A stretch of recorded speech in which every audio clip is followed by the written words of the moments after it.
Pendidikan menjadi hal yang penting dalam hidup, terutama dalam era hiperglobalisasi ini. Pendidikan diharapkan menjadi sarana manusia untuk memiliki kemampuan dan kompetensi untuk terjun ke masyarakat. Pendidikan seharusnya dapat menjangkau semua kalangan.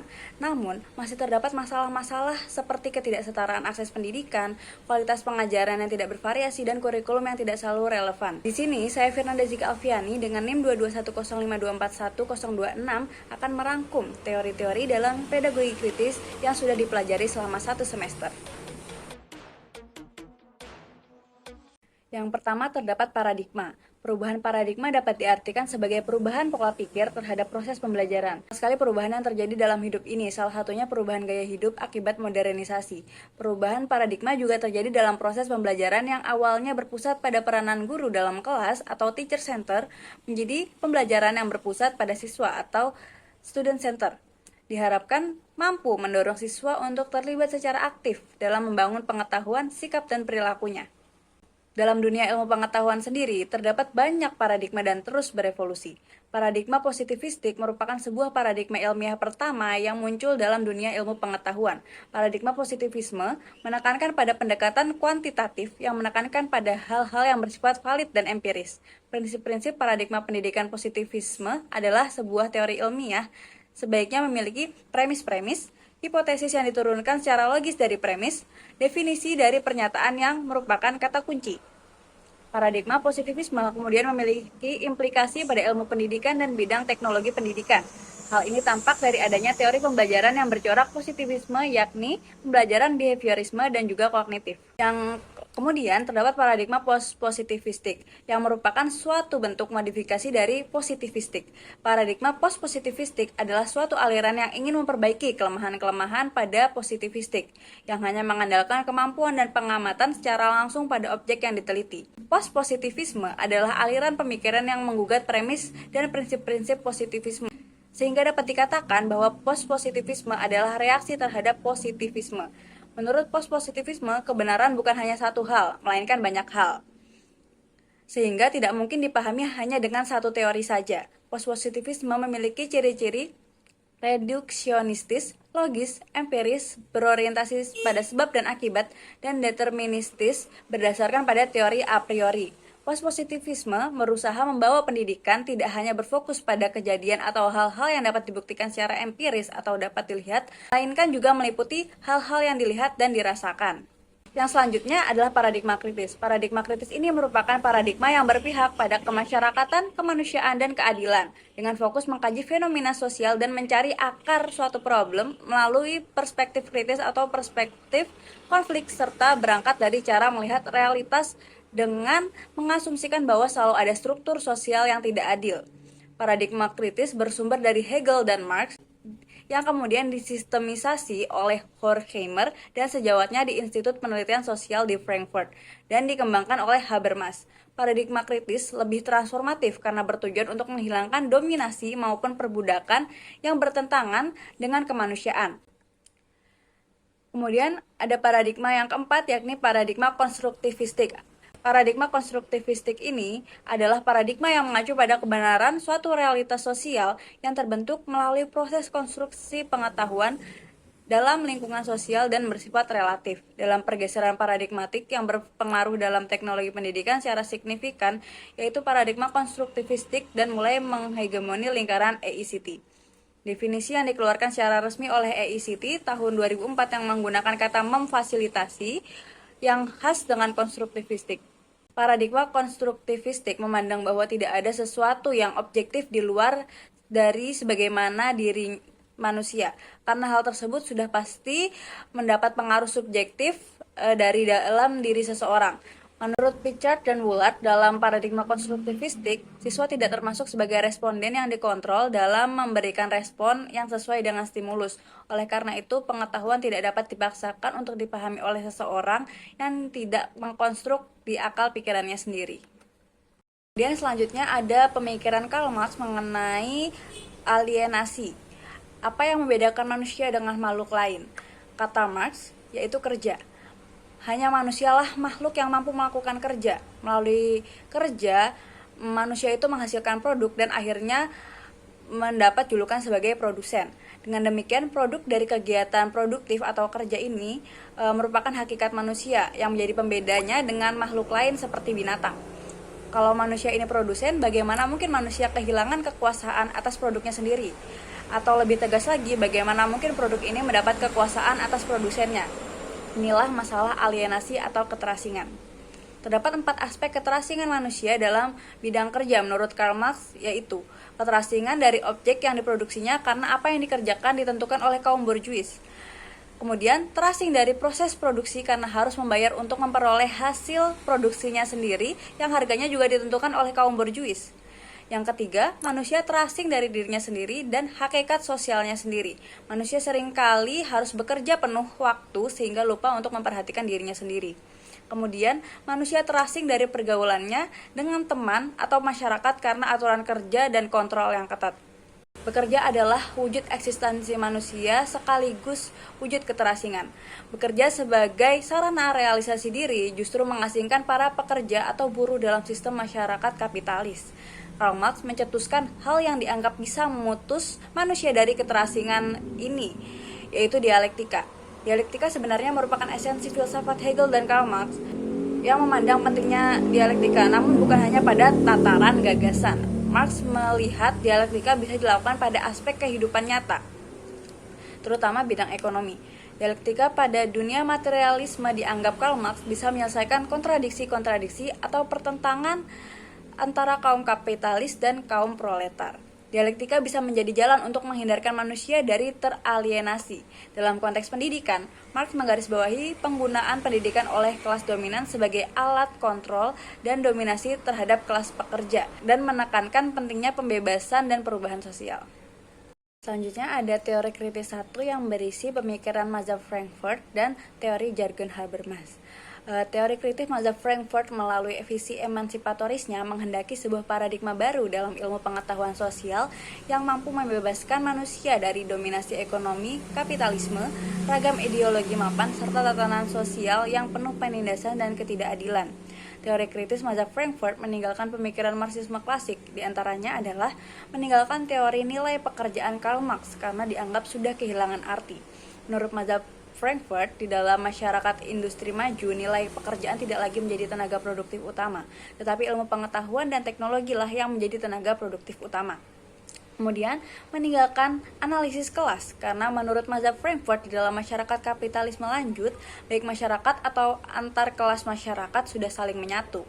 Dengan demikian, teori tentang kelas proletar atau pekerja buruh yang ditindas oleh kelas borjuis juga ditinggalkan, karena dalam masyarakat kapitalisme lanjut, penindasan manusia tidak lagi berbentuk penindasan kaum kapitalis terhadap kelas pekerja, melainkan semuanya ditindas oleh sistem di mana proses produksi yang ditentukan oleh teknologi sudah tidak lagi terkontrol. Kemudian meninggalkan teori tentang kaum proletar sebagai subjek revolusi, karena menurut mazhab Frankfurt, kaum proletar tidak lagi memiliki semangat revolusioner karena telah terintegrasi ke dalam sistem. Sebagai gantinya, mazhab Frankfurt melalui tokoh generasi pertama teori kritis yakni Adorno dan Horkheimer mengganti subjek revolusi Marx tersebut dari masyarakat proletar ke kaum intelektual, sedangkan Habermas menempatkan seluruh pihak manusia sehingga alat revolusi adalah rasio yang memihak. Kemudian meninggalkan kritik ekonomi kapitalis dan menggantikannya dengan kritik terhadap rasio instrumental, yaitu kritik yang lebih menyeluruh. Menurut mazhab Frankfurt, rasio instrumental telah menghasilkan budaya industri yang menghalangi perkembangan individu yang independen, otonom, dan mandiri. Kemudian, menurut mazhab Frankfurt, baik filsafat atau sains tidak lagi bersifat kritis karena tidak melihat adanya dehumanisasi atau alienasi dalam proses modernisasi yang berjalan, sehingga keduanya hanya berfungsi sebagai alat untuk mempertahankan status quo. Yang selanjutnya, teori yang dikembangkan oleh Jürgen Habermas adalah suatu kerangka kerja pemikiran yang berkembang dalam tradisi Frankfurt School dan melibatkan pandangan kritis terhadap masyarakat dan budaya. Habermas berfokus pada pengembangan teori komunikasi dengan menggunakan analisis linguistik dalam kerangka teori kritis. Secara umum, teorinya berusaha menggabungkan analisis struktur sosial kritis dengan pandangan terhadap komunikasi dan demokrasi, dengan tujuan mencapai pemahaman yang lebih baik tentang cara membangun masyarakat yang adil dan demokratis. Selanjutnya terdapat teori kritis 2. Teori kritis 2 ini merupakan evolusi dari teori kritis yang lebih umum, melibatkan perkembangan aliran-aliran pemikiran kritis setelah periode awal teori kritis yang berasal dari Frankfurt School. Dalam teori kritis 2 ini terdapat beragam sudut pandang dan pendekatan yang digunakan untuk menganalisis serta mengkritik masyarakat, budaya, dan kekuasaan.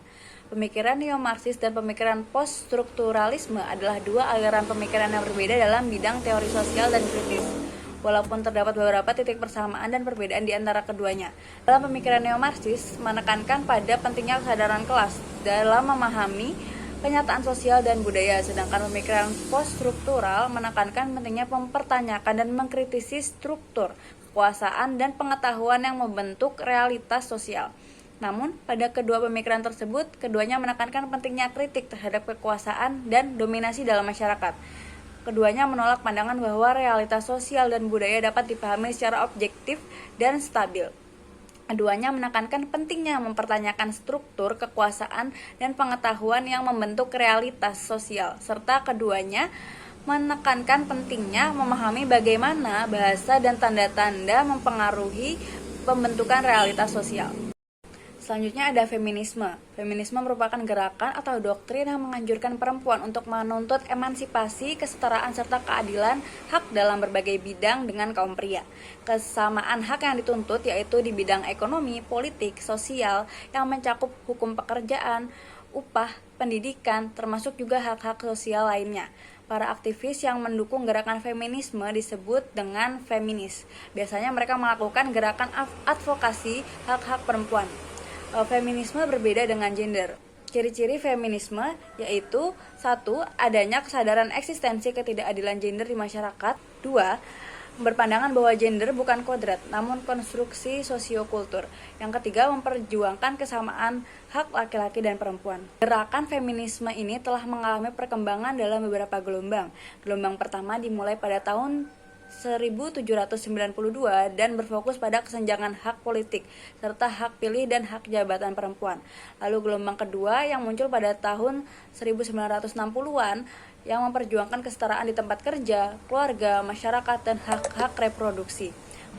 Kemudian gelombang ketiga yang muncul pada tahun 1980-an yang mengkritik gelombang sebelumnya dan menekankan pada aktivitas teoritis.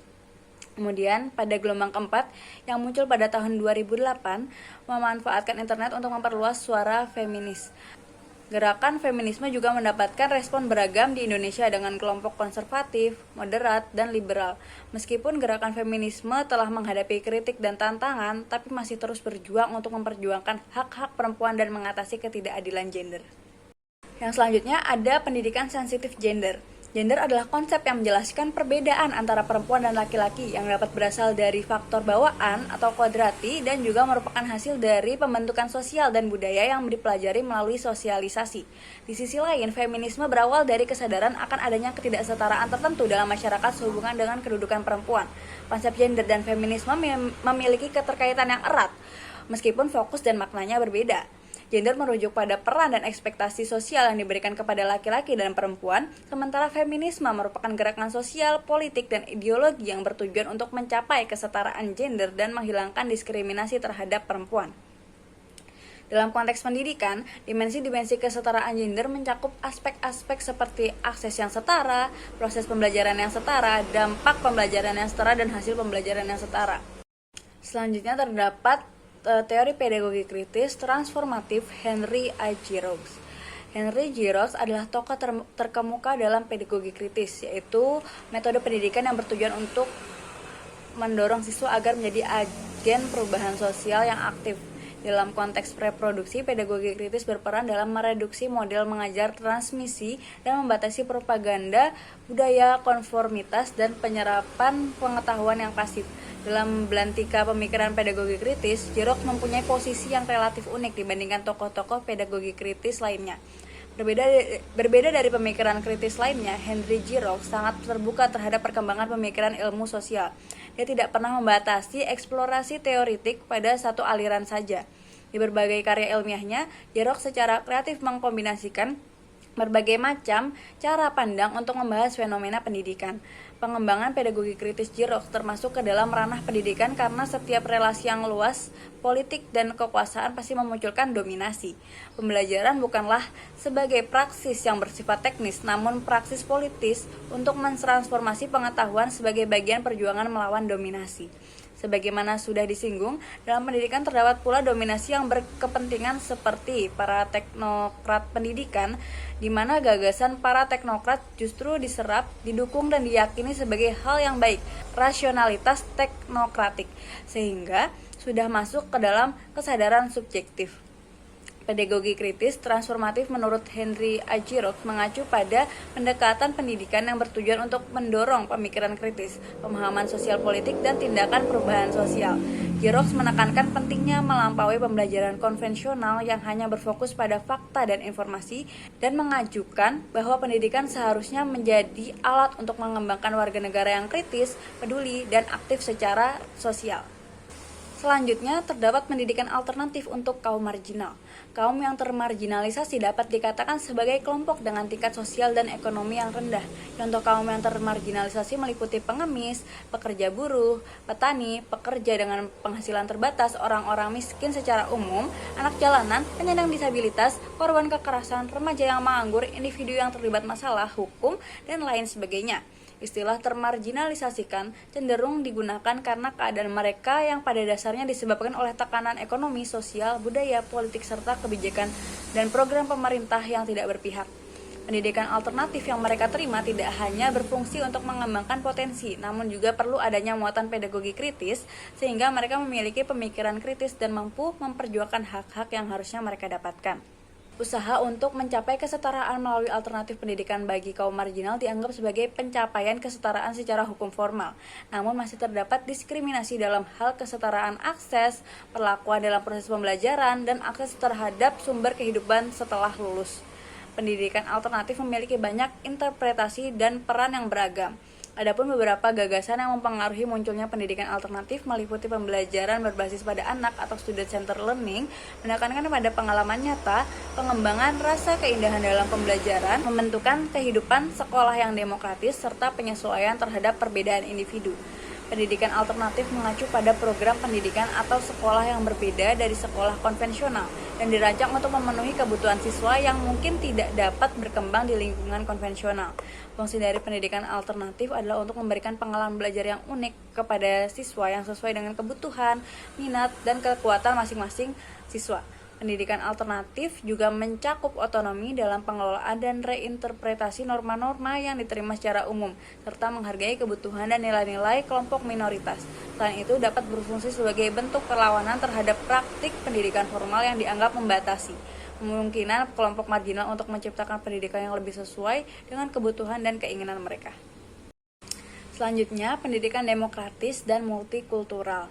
Pentingnya pendidikan demokratis dan pendidikan multikultural dalam konteks pendidikan di Indonesia. Pendidikan demokratis kritis melibatkan pemikiran kritis, partisipasi aktif, dan tanggung jawab dalam kehidupan demokratis. Tujuannya adalah membentuk warga negara yang demokratis dan mampu berpartisipasi secara aktif. Pengembangan budaya demokratis dalam dunia pendidikan melibatkan guru dan siswa dalam saling memberikan pendapat dan menciptakan lingkungan belajar yang demokratis. Pendidikan multikultural mengacu pada pengakuan dan penghargaan terhadap keberagaman budaya, agama, suku, dan bahasa. Tujuannya adalah mengembangkan pemahaman, apresiasi, dan keterampilan untuk hidup dalam masyarakat yang beragam. Pendidikan multikultural juga bertujuan untuk mengurangi ketidaktahuan, prasangka, dan diskriminasi terhadap kelompok-kelompok minoritas. Dimensi pendidikan multikultural meliputi pengakuan terhadap keberagaman, keadilan sosial, partisipasi aktif, dialog antar budaya, dan kritis terhadap ketidakadilan.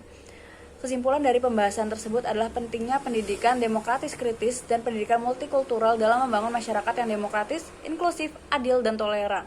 Keduanya memiliki tujuan yang sejalan dalam membentuk warga negara yang aktif, kritis, dan menghargai keberagaman. Implementasi pendekatan ini di dunia pendidikan dapat membawa perubahan positif dalam masyarakat dan mempromosikan pemahaman yang lebih baik tentang nilai-nilai demokrasi dan keberagaman.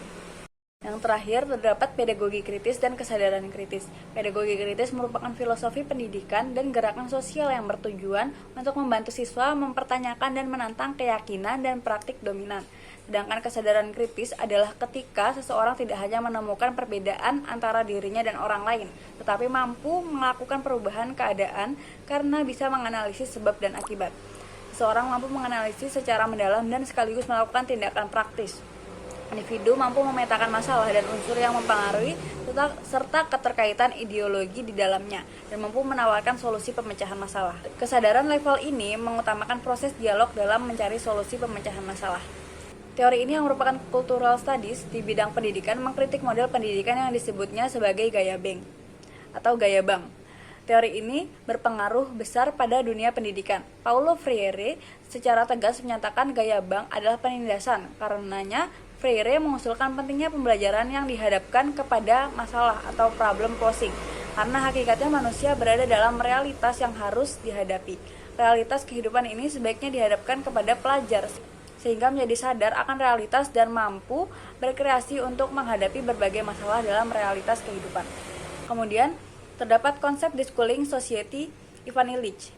Deschooling Society adalah sebuah konsep yang mengusulkan pembelajaran tanpa sekolah dan membebaskan individu dari ketergantungan pada institusi pendidikan formal. Konsep Deschooling Society dapat diartikan sebagai penggunaan teknologi untuk mendukung pembelajaran yang lebih mandiri dan terdesentralisasi, serta mempromosikan pembelajaran yang tidak terbatas pada institusi pendidikan formal. Contoh dari Deschooling Society seperti pelatihan-pelatihan yang ada di platform online yang tidak membutuhkan lembaga sekolah formal. Sekian ringkasan dan review singkat materi pedagogi kritis dari saya. Wassalamualaikum warahmatullahi wabarakatuh.